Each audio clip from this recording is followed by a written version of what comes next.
नमस्कार, बंजारा बीट्स में आपका स्वागत है। मैं हूं ज्योति प्रकाश खरे। आज हम आपसे मिला रहे हैं झांसी बुंदेलखंड की एक जानी मानी रचनाकार, साहित्यकार और समाज सेवी मीरा अग्रवाल जी से। नमस्कार मीरा जी। नमस्ते सर। मीरा जी, आप कहाँ की रहने वाली हैं और अपने बारे में संक्षिप्त जानकारी हमारे दर्शकों को दीजिए। मैं झांसी की रहने वाली हूँ।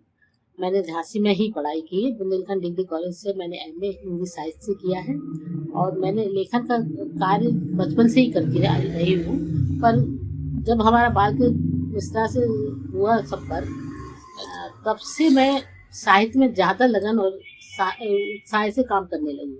उन्होंने लिखने का तरीके मुझे बहुत बतलाए कि इस तरह से लिखा जाता है, तो मैं उनके कार्यकाल में उनके साथ ही उनके विचार से गुरु आपके बालकृष्ण जी हैं। हाँ, मेरे लेखक गुरु बालकृष्ण जी हैं। उसके साथ में मैं और साहित्यिक बड़े सत्कारियों से मिलती रही हूँ। साहित्यकारों से जैसे डॉक्टर महेंद्र वर्मा हैं, राजा राम तिवारी हैं, उन सबके सहयोग से मैंने लेखन कार्य। तो आपने अब तक का ऐसा क्या लिखा जो बहुत महत्वपूर्ण है? मैंने पर्यटन पे काम किया है जी। पर्यटन ही मेरा उद्देश्य है कि मुझे लगा बुंदेलखंड सबसे पिछड़ा था, तो मुझे लगता था नहीं, बुंदेलखंड में इतनी संपदा है कि लोगों ने देखी ही नहीं है। प्रकृति संपदा को लोगों ने देखा नहीं, परखा नहीं और कहते नहीं बुंदेलखंड पिछड़ा है। मुझे बहुत बुरा लगता था। इसलिए मैंने सोचा कि अरे पर्यटन की चीज़ें मैं देखूं, उन पे ही लिखूं, जिससे लोग को पर्यटन मिले और लोग देखें कि हमारे बुंदेलखंड बहुत अच्छा है, बहुत प्रकृति संपदा है। इसलिए मैंने सबसे पहले ओरछा, साकेत धाम ओरछा, हमारे दर्शकों को दिखाइए। मेरी पुस्तक है साकेत धाम ओरछा। ये पर्यटन दृष्टि से बहुत महत्वपूर्ण है। ओरछा लोग राम राजा के दर्शन करने तो जाते हैं, पर उनकी प्रकृति नहीं देखते हैं। चारों तरफ मुझे मंदिर के साथ में प्रकृति सौंदर्य भरा पड़ा हुआ है, जिसको देख के जो भी बाहर का पर्यटक आता है वो मोहित हुए बिना नहीं रह सकता है। विदेशी पर्यटक इसलिए ही बहुत आते हैं वहाँ पर। जैसा कि मेरी जानकारी में है कि आपने इंग्लिश में भी इसका आपकी पुस्तक का अनुवाद हुआ है, तो हम चाहेंगे कि आप वो पुस्तक भी हमारे दर्शकों को दिखाएं। वो पुस्तक मैंने इसलिए इंग्लिश वर्जन कराई है कि विदेशी पर्यटक यहाँ बहुत आता है।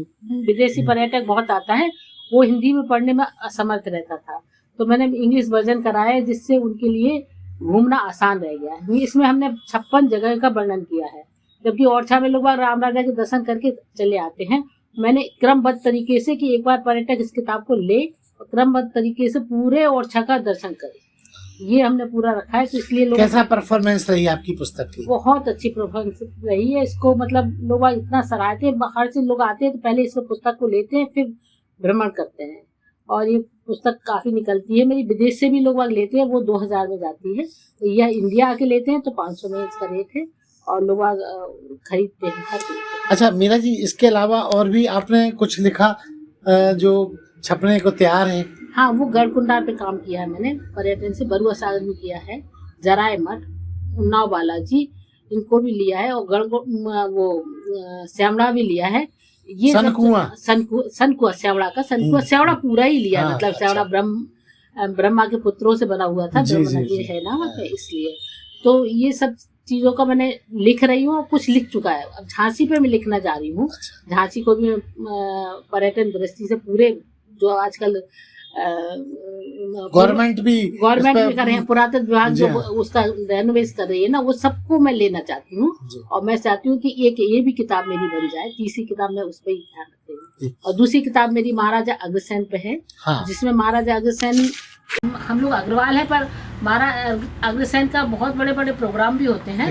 हाँ, प्रोग्राम भी होते हैं, पर लोग बात सोचते हैं कि महाराजा अग्रसेन का केवल प्रोग्राम करने से ही महाराजा अग्रसेन का सब कुछ हमने जान लिया, पर नहीं। इस पुस्तक में आपने उनके बारे में विस्तार से जानकारी दी। मैंने ये बताया कि ये महाभारत काल के हैं महाराजा अग्रसेन, और हम लोग रामवंश के। हाँ, हम रामवंश के हैं। अच्छा, क्षत्रिय थे, क्षत्रिय से हम वैश्य कैसे हुए, ये सब मैंने पुस्तक में बताया। लोगों को ये भी नहीं मालूम कि हम लोग क्षत्रिय थे, सब लोग ये जानते हैं वैश्य थे। हमारे यहाँ की एक सबसे बड़ी कहानी है महाराजा अग्रसेन की। वो क्षत्रिय थे और वैश्य धर्म पालन किया उन्होंने, तो उन्हें पहले बलि देते थे जानवर की। तो एक बार उन्होंने एक घोड़े की बलि दे रहे थे, तो घोड़ा का मांस बोल उठा, महाराजा आप जिस तरह बलि दे के हमारा मधुसूदन को प्रसन्न करना चाहते थे, मधुसूदन मतलब विष्णु भगवान को, वो प्रसन्न नहीं होंगे, वो हिंसा से कहीं प्रसन्न नहीं होते। तो महाराजा अग्रसेन का दिमाग घूम गया, उन्होंने कहा नहीं मैं अब बलि नहीं दूंगा। तो सब उस समय गर्ग मुनि वगैरह रहते थे, तो उन्होंने कहा नहीं ऐसा नहीं हो सकता, आपको आपने 18 हवन की प्रण किया तो 18 पूरे करने पड़ेंगे, 17 हवन हो चुके थे पूरे। तो कहा कि नहीं ऐसे नहीं हो सकता, तो वो माने नहीं। पर उस समय सभी ने निर्णय लिया कि अगर आप बलि नहीं देना चाहते हैं तो आप नारियल की बलि दे के पूर्ण करें, और आज से आप क्षत्रिय न रह के वैश्य हो जाएंगे। उस दिन से हम लोग वैश्य हो गए। ये हमारा ये जानकारी आपने लोगों को इस पुस्तक में प्रदान हाँ की है। पुस्तक में प्रदान की। इसमें बहुत नई नई चीज़ें हैं जो हम लोग जानते ही नहीं हैं और करते चले जाते हैं। तो ये पुस्तक अगर दर्शक पढ़ना चाहें तो कहाँ मिलेगी? ये पुस्तक तो वैसे अभी हमारे पास ही है, हमने इसको सेल मतलब कोई दुकान पे नहीं रखी है, अभी नई निकली है। अच्छा, 6 महीने ही हुए जल्दी ही हैं। सारी हाँ, बुक जल्दी स्टॉल पे आ पुस्तक जाएगी। पुस्तक। अच्छा जी, मीरा जी आपको लेखन की प्रेरणा कहाँ से मिली? लेखी यात्रा मेरी पिता से शुरू हुई। मेरे पिता रतन लाल मिस्तारा और माता शांति देवी थी। वो हमें लिखने के लिए हर समय प्रेरित करती रहती है। हर तरह को ख्याल सुनना और प्रवचन सुनना बहुत अच्छा लगता था, तो वो मुझे हर समय ले जाते थे। वहाँ मुझसे कहते थे तुम भी ऐसा बोलो, एक दिन तुम भी ऐसा बोलो। तो मैं वहाँ से उस प्रकार से बहुत प्रेरित रहती थी, तो मैं थोड़ा थोड़ा लिखने लगी थी उस समय। अच्छा मीरा जी, एक बड़ा महत्वपूर्ण सवाल, क्योंकि आप रचनाकार भी हैं, लिखती लिखाती हैं, तो आपका कोई उत्तराधिकार है? आपके बच्चों में कहीं इस तरह की फीलिंग है? अभी मेरी पोती लग रही है, पीहू जो बड़ी वाली पोती है, वो थोड़ा लिखने में रुचि रखती है। लड़की भी रुचि रखती है, आर्या नाम है उसका। तो ये दोनों बच्चे रखते हैं रुचि। आर्या तो कुछ लिखाती रहती है, हाँ मैं परी हूँ ये हूँ, तो वो लिखाती रहती कहानी छोटी छोटी आर्या उसको तैयार कर रही है। हाँ। और मेरा लेखन मैं ससुराल में आई तो मेरी सास बहुत संघर्ष करती थी। मतलब यहाँ से सेलम से सोना वगैरह लेके आती थी, और उसमें लोग उनसे बहुत कमेंट करते रहते थे, फिर भी वो काम करती रहती थी। तो मुझे बहुत प्रेरणा लगी कि मतलब इतने सारे समाज में केवल एक झांसी में वही महिला थी जो सेलम से सोना लेके आ रही, कुछ कर रही, काम कर रही इतना, और सबकी बातें सुनते हुए भी वो काम करती रही। तो मुझे भी लगा मैं भी कर सकती हूँ सारा काम। तो मुझे बहुत अच्छी प्रेरणा मिली, मैं उनको मानती हूँ। मीरा जी आपकी 2 पुस्तकें प्रकाशित हुई हैं और आने वाली हैं, तो आप को ये इस उम्र में आपकी सहायता कौन करता है? मेरी सहायता मेरी बहू अंकिता करती है। वो मेरी किताबों की सब एडिटिंग करती है, और किताब कंप्यूटर में लिखना भी उसने ही सिखाया है मुझे। अच्छा। तभी आज मैं लेखन अच्छा कार्य कर सकती हूँ। मीरा जी आपके इसके अलावा, लेखन के अलावा और क्या क्या शौक है? मैं कविता भी लिखती हूँ। कविता तो लेखन में ही आ जाएगी। कविता में भी मैंने बहुत सम्मान पाए हैं, काव्य संस्था से सम्मान आया है, और मतलब ऑनलाइन सम्मान बहुत मिले हैं मुझे। अच्छा। उसके साथ में मैं सामाजिक कार्य भी बहुत करती हूँ। किस तरह के सामाजिक कार्य से आप जुड़ी हुई हैं? मैं महिला संस्थापिका हूँ, महिला सेवा समिति की संस्थापिका हूँ। अग्रसेन महाराज का ही कार्य करती हूँ। उसके बाद में उसमें भी सोशल वर्क बहुत सारे होते हैं। हम गरीबों को खाना खिलाना कभी कभी, और उसके बाद में कई मंदिरों में जाना, मंदिरों में सेवा करना। पूरी टीम के साथ ऑर्गेनाइज करते हैं।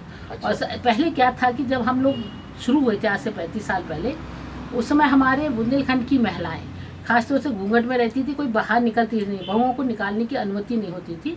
तब हम लोग जाके घर घर जाके सबको करते थे। तो कई लोग हमें सासें भगा देती थी कि तुम्हारी सास तो मर गई है और तुम जाके हमारी बहुओं को और बिगाड़ दोगे, ऐसे लोग भगा भी देते थे। और हम लोग बेशर्म की तरह 2-3 महिलाएं, हमारी एक फ्रेंड है किरण, हम दोनों मिलके, किरण अग्रवाल जी, हम दोनों मिलके सब घरों में जाते थे। बच्चों को खाना बनाया 11 बजे और हम लोग निकल जाते थे, पूरा आंदोलन जैसा।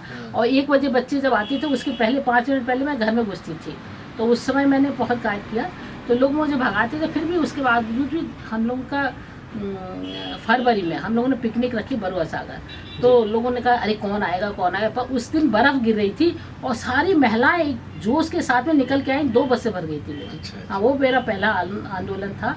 तो इन दिनों अभी कितने टोटल आपके सदस्य हैं? 80 महिलाएं आपके बीच में हैं। 80 महिलाएं हैं, और हम लोग काफ़ी मतलब सक्रिय रूप से काम करते हैं। और सब महिलाओं को जो अब तो खैर सारी महिलाएं आगे आ चुकी हैं, एक्टिव हो गई हैं। एक्टिव हो गई। उस समय जब एक्टिव नहीं थी, उन्हें एक्टिव करना हम लोग के लिए पानी मतलब बहुत मुश्किल काम था। और मूलचंद अग्रवाल जी थे उस समय, वो लोग हमें वो प्रोत्साहित करते रहते थे कि बेटी के जैसा मानते थे। किरण तो उनकी बेटी है, तो हम लोग ने काम उस समय उनके कहने के अनुसार सारे काम करे। फिर बड़े लोगों को मनाया। फिर हम लोग की जब सासें गुस्सा हो जाती थी तो हम लोगों ने सासों की टीम बना दी कि आप लोग भी खेलो, देखो इससे देखो कितना एंजॉय है। तो उन्हें समझ में आया एंजॉय करना भी होता है। तो सास भी एंजॉय करने लगी। हाँ एंजॉय करने लगी। तो हम लोग वो बड़ी फिर खुश होने लगी, हम लोग को आराम से जाने आने देती थी, कार्य करने देती थी। अच्छा, तब उन्हें समझ में आया। आपने ये कॉन्स्पिरेसी की कि भाई हमें ये जाने तब देंगी जब हम इनको भी बिजी कर देंगे। अब उन्हें भी समझ में आ गया कि मतलब मौज कैसे होती है। नहीं तो पहले सब लोग को था कि खाना बनाया, बात करी, और घर में ही लड़ाई झगड़े वो सब चीज़ें होती थी। मैं उनसे हटा के उन्हें एंजॉय करना सिखाई, कैसे आप भजन करो, बैठो, मस्ती करो, बात करो, अच्छी अच्छी बातें करो। उनको जिंदगी जीने की शैली बदलती। हाँ। जब अच्छा मीना जी, एक बात बताइए, ये तो हुए सास का मामला कि आपने सासों को अपनी तरह बना लिया। हाँ। आपके जीवन साथी का आपके इस पूरी विंग में, आपका साहित्यिक और आपके सोशल विंग में कैसा योगदान रहता है? मेरे हस्बैंड के बिना तो मैं कुछ कर ही नहीं सकती थी। जी। उस समय जब मैं साहित्य में निकली थी, तब पहली मेरी दैनिक जागरण में निकली, मैं शर्म से लाल हुई। तो लोग कहने लगे, अरे मीरा अग्रवाल का फोटो दैनिक जागरण में है, दैनिक जागरण में आया हुआ है। तो मेरे हस्बैंड, मैं भी डर गई, मेरे ससुर वगैरह कुछ कह ना सके। आज से मतलब हम अपनी 1985 की बात बता रही हूँ मैं। उस समय सबकी विचारधारा लोग ज़्यादा थे। तब मेरे हस्बैंड ने कहा, नहीं तुम कलम उठाओगी, मैं कह रहा हूँ ना, तुम उठाओगी। और वो मेरे बच्चों को खाना भी खिला देते थे, और तुम जाओ, चल जाओ, तुम जाओ, गाड़ी बहुत प्रोत्साहित कर रहा, हर समय गाड़ी देना, ड्राइवर मुझे उपलब्ध, क्योंकि मैं पर्यटन पे काम करती हूँ, मुझे जंगलों में भी जाना पड़ता, हर समय गाड़ी लेके ही जाना पड़ता। उन्हें टाइम नहीं मिलता, तो ड्राइवर और गाड़ी, ड्राइवर एक अपना घर ड्राइवर रहता, तो एक वो डर नहीं रहता ना। तो लेके मैं हर समय गई, हर समय उन्होंने। रात में भी बेचारे वो सो नहीं पाते, मैं तो लाइट जला के रात में लिखती हूँ, पूरी रात लिखती हूँ, और वो बेचारे सोते रहते हैं कोने में लेटे। तो ठीक है, देते हैं, बड़ा सही। मीना जी के इसके अलावा और भी कोई ऐसे प्रोजेक्ट्स हैं जिसके बारे में आप हमारे दर्शकों के साथ शेयर करना चाहेंगे? मुंबई में आपने बहुत कुछ काम किया। मुंबई में फिल्म इंडस्ट्री में कार्य किया है मैंने। मैं फिल्म राइटर एसोसिएट भी रही हूँ। उसमें हमारे बच्चों ने बहुत सहयोग किया है। बच्चे वहीं थे उसी समय जॉब में। तो मैं 4 साल बॉम्बे में रह के आई हूँ। तो मेरी बेटी मिनाली अग्रवाल और बेटा नवेंद्र अग्रवाल दोनों बहुत सहयोग करते थे।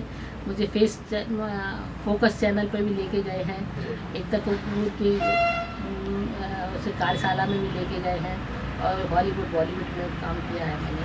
तब वहाँ का वो प्रोग्राम थे। मीना जी, आपने बताया कि आपका कविता लिखने का शौक़ है, तो हम चाहेंगे हमारे दर्शकों को कोई अपनी कविता का कोई अंश सुनाए। देख लीजिए। मैं बहुत अच्छा गा तो नहीं पाती, पर मैं बता देती हूँ, सुना देती हूँ। एक अंश, एक टुकड़ा सुनाइएगा। माता सरस्वती बीड़ा बाजनी, दीजिए मुझे शब्दों की कुंजी माँ। गौरमन तेरा चांद सा, श्वेत का कमल आसना, श्वेत कमल आसना, श्वेत वस्त्र धारणी, श्वेत ही गले का हार, देती भक्तों को उपहार माँ, देती भक्तों को उपहार माँ। मीना जी, आपके 2023 शुरू हो गया है, अब नए साल में नए क्या प्रोजेक्ट्स होने वाले हैं? नए प्रोजेक्ट सोशल विंग में भी और लेखन में भी। सोशल विंग में मैं अभी इनरव्यू भी ज्वाइन किया है मैंने जी। और जैसे कभी कभी वृद्धों का हमारा चलता ही रहता है। वृद्धों को उनको सामान देना, सेवा करना। हसारी में है एक वृद्ध आश्रम जी, वहाँ इनरव्यू की तरफ से हम लोग जाते रहते हैं, और कभी कभी अनाथ लोगों के लिए भी देते रहते हैं। अब अभी वहाँ पे मेडिकल के सामने एक वो यात्री शेड लगा हुआ है, उद्घाटन होने वाला है। एक गरीबों को वो ठेला भी दिया था। अच्छा, भोजन के लिए, सब्जी के लिए। अच्छा। और भोजन का होता रहता है इनरव्यू की तरफ से। आप एक शेड बना हुआ है, जेल चौराहे के पास में। तो मीरा जी, ये सब जो आप काम करती हैं तो इसमें फंडिंग्स की जरूरत पड़ती होगी, वो कैसे मैनेज होता है आपके? एनआरएल में लोगों को पैसा होता है, अच्छा, मतलब वो देते हैं, डोनेट काफी करते हैं। डोनेट करते हैं। हाँ, अच्छा, उससे मैनेज होता उससे भी होता है। और ये हम लोग महिला मंडल में ही पैसा लेते हैं, 2-4 हज़ार रुपये अच्छा, लेते हैं महीने में। हाँ, वो तो वो सदस्यता सब शुल्क सब है। हाँ, सदस्यता शुल्क अच्छा, होती है। और महीने का 200 रुपये महीने लेते हैं, ऐसे 12-2400 जी। होता है। वो सब पैसे लेके फिर हम हाँ। लोग कार्य करते हैं। तो अभी ब्याह कराने का भी है सब अच्छा, खर्चा। बेटियों का ब्याह कराना। हाँ, ब्याह अच्छा, कराना, अच्छा। शादी ब्याह भी कराते रहते हैं। जी। कभी कभी हम लोग जाके नाव वगैरह पिकनिक भी ले जाते हैं एंजॉय कराने जी, के लिए, जी। अपना भी एंजॉय हाँ, ताकि लोगों को उससे बचे, हाँ, जिंदगी की भागम भाग से भागम दूर। से बच्चे कभी जी। एंजॉय कराते रहते हैं। और प्रोग्राम भी जैसे भी 15 अगस्त भी मनाया, 26 बसंत जनवरी पंचमी मनाई, मनाई। हाँ 26 जनवरी मनाई, 15 अगस्त मनाई, ऐसे त्योहार इस मनाते तरह से रहते हैं। हाँ। सब तरह के त्योहार मनते हैं, मतलब दोनों क्लबों में। ऐसा नहीं है, हर त्योहार का हम लोग एंजॉय करते हैं, काफी अच्छा। मीरा जी, एक बड़ा अलग हटके सवाल है। जब आप इतना सब कुछ अच्छा कर रही हैं, कहती हैं अच्छा जब करो तो विघ्न बहुत आती है, तो कैसे अवरोध आपको सामना करना पड़ता है, किस तरह के अवरोधों का? मोस्टली मैं संभाल लेती हूँ सारे कार्य को, मतलब पहले से थोड़ा अनुभव के आधार पे। अनुभव के आधार पर। अब इतना आते तो हैं। हाँ, आते तो पहले ज्यादा लगते थे, बच्चे जब छोटे थे तब ज्यादा लगते थे ना। अब बच्चे नहीं है, हम दोनों बैठ रहते हैं, बच्चे बाहर हैं दोनों, तो कभी कभी बच्चों की याद आती है तो चले भी जाते हैं बच्चों के पास में, वो भी एक एंजॉय रहता है। और यहाँ रहते हैं तो कर ही लेते हैं। और आती है विघ्न, तो विघ्न तो आना मतलब स्वाभाविक मानव, है। हाँ मानव जीवन का एक है, हिस्सा बस है। उससे मुकाबला उनसे, करना हाँ, महत्वपूर्ण है। उनसे तो मुकाबला कर ही लेते हैं ना करा तो फिर क्या काम का, फिर तो हम घर में ही बैठ जाएंगे ना सर। जी। उनसे तो मुकाबला करना ही पड़ता है। लोगों के कमेंट भी पहले सुनते रहे हैं, तो आदत, मतलब हमारे एक जीवन का वो साथ में चला आ रहा है यार। वो तुम्हारी मर्जी है, माँ दे दो तुम कितने विघ्न देती है, पर एक रास्ता भी वही निकालती है, मैं तो ये मानती हूँ। अगर आपसे एक अलग हटके सवाल पूछा जाए कि आपकी कोई 2 ख्वाहिशें, कुछ ऐसी तमन्ना जो आपको लगता है पूरी होनी चाहिए, तो क्या कहेंगे आप? तो सोचनी विचार करूंगी क्या हमने, ऐसा तो कुछ नहीं लग रहा मुझे कि नहीं। कुछ आपको नया करने की इच्छा है? मैं लेखन में ही मस्त हूँ ना, लेखन करना, साहित्य करना, जो सोचती हूँ वो कर ही लेती हूँ जहाँ तक। अच्छा मीरा जी, आपके गले में मैं एक माला देख रहा हूँ, इसका क्या कहानी है इसकी? हाँ, ये अग्रवाल शिरोमणि अग्रणी माना गया था मुझे, उसके लिए मुझे सम्मानित करके पहनाया। अच्छा, सम्मान का प्रतीक है। हाँ, ये महाराज अग्रसेन बने हुए हैं जी। तो महिला शिरोमणि का मुझे सम्मान मिला था अग्रवाल समाज से। आपको और कहाँ सम्मान मिले? हमारे सम्मान मिले सबसे पहले जगनीश पुरस्कार महोबा से, कादम्बनी पुरस्कार दैनिक जागरण और कादम्बनी एक संस्था चलती थी उससे मिला है, और रोटी क्लब से भी मिला है, इनरविल क्लब से मिला है, लाइनस क्लब से मिला है, और अग्रवाल समाज से भी मिला है मुझे। 2-3 संस्थाओं से मिला अग्रवाल समाज की। इसके अलावा भी और मिले हैं जो जी। हाँ, मतलब कई संस्थाओं ने आपको सम्मानित किया। सम्मानित बहुत मिले हैं। और ऑनलाइन भी बहुत सम्मान मिले हैं। कोरोना के बाद ऑनलाइन से जुड़ गई आप तो। काव्य सत्ता से मिला है जी। फोकस साहित्य से मिला है जी। इनमें 3-4 संस्थाओं से और मिले हैं मुझे सम्मान। तो आप निरंतर कुछ ना कुछ लिखती रहती हैं और ऑनलाइन आपके प्रकाशित होते रहते हैं? हाँ, ऑनलाइन में कविताएं बहुत प्रकाशित हुई। कोरोना ने मुझे कविता लिखानी सिखाई, कवित्री का निखार दिया। हाँ, दिया नहीं बताऊँ। कभी कोरोना से मैं इतना डर रही थी, फिर मैंने मोड़ कविता की तरफ जैसे ही लिया, कोरोना से डर भी चला गया और कविता से सम्मान भी मिला मुझे। बहुत दोनों फायदे हो गए मुझे तो कोरोना से कविता सीखे। मीरा जी, बंजारा बीट एक इंफॉर्मेशन और एक अनोखा चैनल हमने बनाया है, आपने देखा भी है। कुछ हमारे दर्शकों को संदेश दीजिए अपने हिसाब से। मेरा जो जीवन का अनुभव, मैं कहती कि हर महिला कुछ ना कुछ कर सकती है। ऐसा नहीं कि घर बैठे हम कुछ कर ही नहीं सकते। जो कहती है हम कुछ कर नहीं सकते तो भी लगता है बहानेबाजी नहीं होना चाहिए। नहीं, क्यों नहीं कर सकते बताओ। कठिनाई तो हर एक के जीवन में आती है, ऐसा नहीं कि मुझे भी कठिनाई नहीं आती, बहुत कठिनाई आती, तो उनको सामना करना चाहिए। और घर में बैठ के क्या करते हैं हम, फालतू की बातें करने शुरू कर देते हैं। अगर हमें निखार है तो निखारना चाहिए। ये नहीं कि लेखन ही करो, मैं ये नहीं कह रही हूँ। सब में एक ना एक कुछ क्षमता है, सब में कुछ ना कुछ क्षमता होती है, और उसको हम बैठ के ऐसे ही समय गुजारते हैं। मुझे लगता नहीं, कर लेना चाहिए हर एक कोई। देखो आजकल तो इतना सुलभ है सब, क्या बाइयाँ लगी रहती हैं, कुछ काम ही नहीं होते हैं, और ये कुछ नहीं कर रहे हैं हम, तो हम बैठ के अपना टाइम ही वेस्ट कर रहे हैं अपना लाइफ का। और अगर हम काम के साथ में अपना घर भी अपना अच्छे से संभाल सकते हैं, महिलाओं में इतनी ताकत होती है और इतनी क्षमता है हर महिला में कि वो घर भी बखूबी संभाल सकती है, उसके बाद में बाहर भी थोड़ा बहुत काम कर सकती है। मैंने घर बैठे ही काम किया है, मैं कोई नहीं, मैं बाहर गई हूँ, कोई मैं टीचर भी नहीं हूँ, मैं घर बैठे ही अपना निखारा है, अपने आप में निखारा है, अपनी क्षमता होना चाहिए। अगर आपके हस्बैंड मना कर रहे हैं तो हमें मनाने की क्षमता होना चाहिए, है ना, रास्ता निकालना चाहिए। ऐसा नहीं कि नहीं हमारे हस्बैंड करने ही नहीं थे, करने क्यों नहीं थे, उन्हें मनाना आना चाहिए ना हमें। अब हम में टैलेंट ही होगी तो वो अपने आप बन जाएंगे, कोई ऐसा नहीं होता, मुझे तो नहीं लगता नहीं होता है वो सब चीज। परिवार तो अच्छा बनाना चाहिए। हम बच्चे भी मेरे अच्छे हैं, IIT बॉम्बे से पास आउट मेरा बेटा है, वो आज अच्छी जॉब पे भी है। वो भी कहाँ पे है? वो ओला कंपनी में है। तो बेटी कहाँ है? बेटी बॉम्बे में है, वो भी इंजीनियर है, उसकी अपनी कंपनी है, पिपली करके कंपनी चला रही है, कल जर्मन जा रही है वो भी। बेटा सब कुछ बढ़िया है, सब कुछ दोनों मतलब हमने अगर सामाजिक कार्य में अपना टाइम दिया, उसके बावजूद बच्चों को नहीं मतलब देने की, बच्चों को ध्यान ना दिया, बच्चों पे भी पूरा ध्यान दिया है, बच्चे भी अच्छे निकाले। तो मैं तो सोचती मैं कर सकती हूँ तो सब कर सकता, सारी दुनिया कर सकती है जी। तो ये थी मीरा अग्रवाल जी, जो अपने जीवन के महत्वपूर्ण पहलुओं से बंजारा बीट को अवगत करा रही थी। बंजारा बीट से बात करने के लिए मीरा जी बहुत बहुत धन्यवाद। इस चैनल को लाइक और सब्सक्राइब करना ना भूलें। देखते रहिए बंजारा बीट्स।